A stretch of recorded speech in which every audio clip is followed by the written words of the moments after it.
Okay, hi everyone. I'm going to do a quick recording on Darktable 142. A subscriber of mine on YouTube sent me a couple of images that he wanted some help with. They were both backlit images of a party of his daughter, and he was wondering how to best bring out the areas that are in shade here. So I'm just going to go through and do a couple of quick edits. So let's open these up.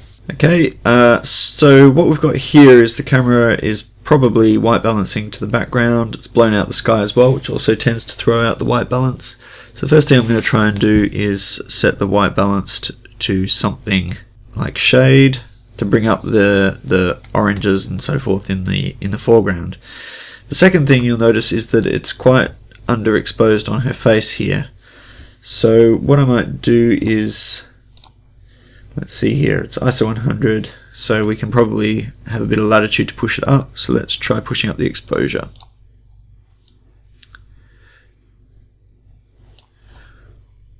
Now what I'm going to do is turn on the highlight warning, try and get this dialed in on to expose her face rather than anything else. I don't mind if I lose a little bit of detail in the clothes and so forth, and certainly don't mind if I blow out the sky. Looks like the other option that we would have for the white balance is to white balance off this white wall in the background, so I might give that a quick try.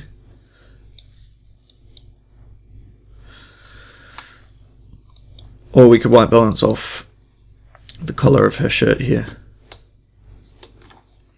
Looks like the collar of her shirt is giving us something similar to the white balance from the shady white balance, so that's cool. So that's looking pretty good. Now the other thing you can always try and do is to use the tone curve to push up the exposure. I'll just turn off the warnings now. Still not getting too much noise in the skin tones. Still looking really clean actually. Okay, so the other thing is you could spend some time brightening the eyes. I'm not going to do that because this is just a quick edit. But the other thing you could probably do to improve this image is to improve the local contrast. So we can either use the local contrast plugin here to add a little bit of extra local contrast, or we can use the equalizer, which is what I like to do, and just pull up a little bit in the detail area and a little bit down here in the larger object area. So it's starting to look nice and crisp now. Yeah, it still feels underexposed to me. So what I might do is push the exposure a little bit more.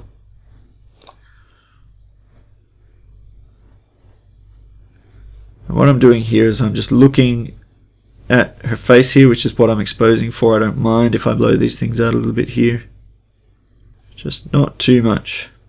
The other thing I'm going to do is increase the blacks a little bit, so I'll turn on the warnings again. See, I feel like that's a little bit too much because we're now getting hot spots on her skin, so I'll just bring that back again till it's something a bit more reasonable on her skin color there.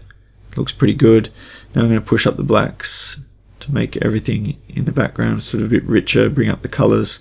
You can see now that with these blue dots we're starting to lose detail in the shadows, so that's probably a good place to stop.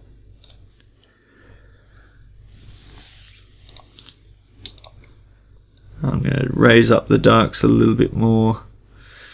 Let's have a look at what we can do with the tone curve. Yeah, that's pretty good. Now I feel like the tone curve has oversaturated things a little bit, so I might just reduce the saturation a touch. Okay. I feel like her eyes are a bit dark, so I'll just pull that back down. I mean, this is of course completely subjective. Now if you're worried about the skin tones being a little noisy, you could of course use the equalizer to reduce the noise a little bit in the skin tones, just smooth them out just slightly. Something like that.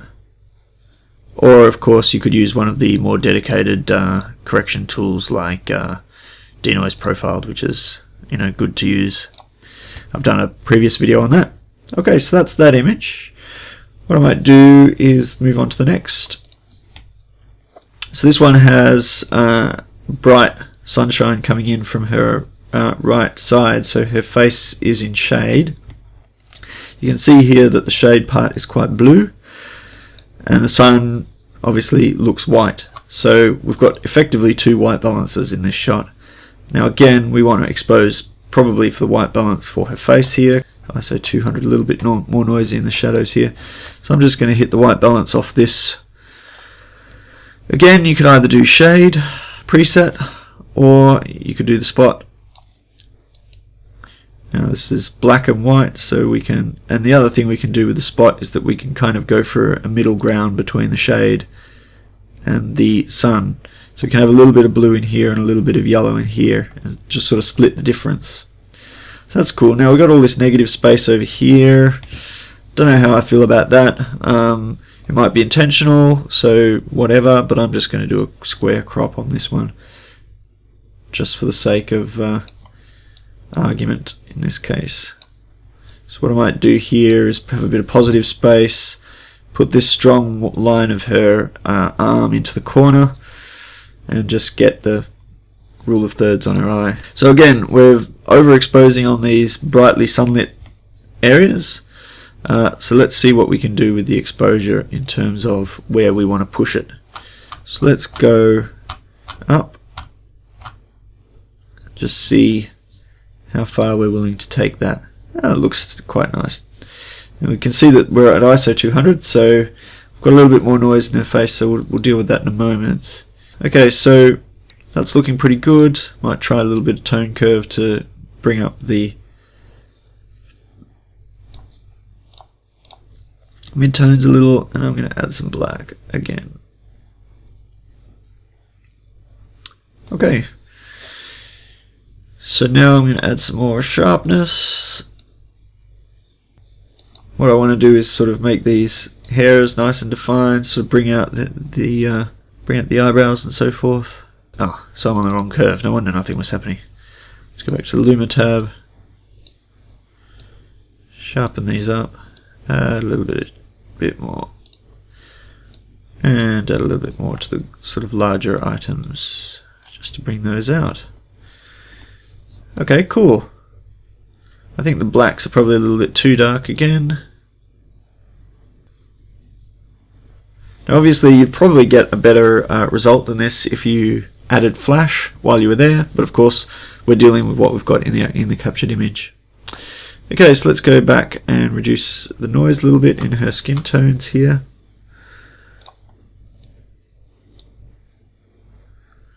Just smooth that out slightly.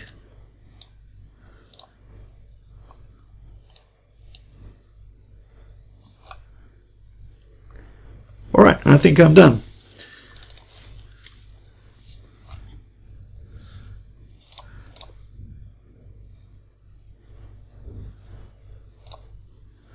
Okay, so those were some basic edits. Thanks very much to Martin Jones for those, and I hope they were useful. See you later.